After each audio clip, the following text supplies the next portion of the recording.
वैसे तो भारत में कई नदियां हैं। यहाँ नदियों को माँ का दर्जा दिया जाता है और उनकी पूजा की जाती है।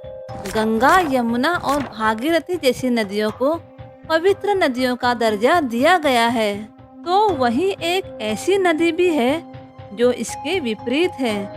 लोग हमेशा इस नदी से दूर रहना चाहते हैं और इसकी वजह इस नदी को मिला श्राप है।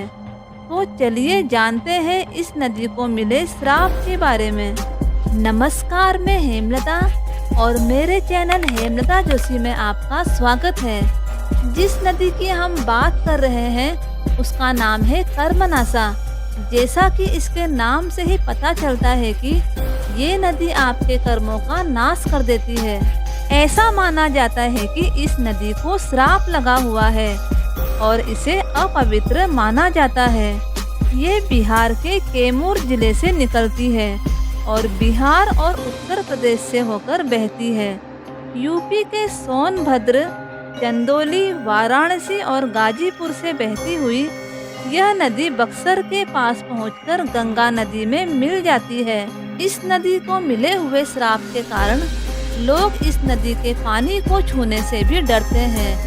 इस नदी के आसपास रहने वाले लोग भी सूखे मेवे खाकर जीते हैं, क्योंकि भोजन पकाने के लिए पानी की जरूरत होती है और कोई भी इस नदी के पास नहीं आता है।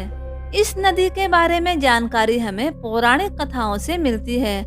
पौराणिक कथाओं के अनुसार राजा हरिश्चंद्र के पिता सत्यव्रत बहुत ही पराक्रमी थे। उनके गुरु थे वशिष्ठ। अपने गुरु से सत्यव्रत ने एक वरदान मांगा।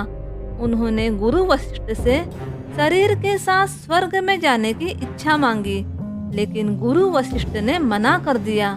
इसके बाद सत्यव्रत नाराज हो गए और अपनी यह बात विश्वामित्र के पास जाकर व्यक्त की।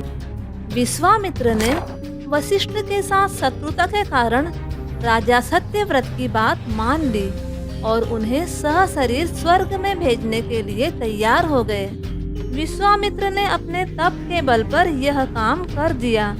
इस घटना को देखकर इंद्रदेव को गुस्सा आ गया और उन्होंने राजा सत्यव्रत को उल्टा सिर कर वापस धरती पर भेज दिया।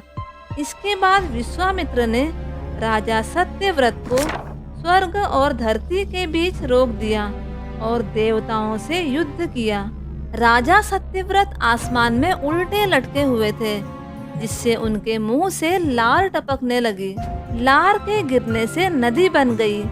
फिर गुरु वशिष्ठ ने राजा सत्यव्रत को चांडाल होने का श्राप दे दिया था और उनकी लार से नदी बन रही थी, इसलिए इस नदी को श्रापित कहा गया। इसलिए आज भी लोग इस नदी के पानी से दूर भागते हैं और काफी डरते भी हैं।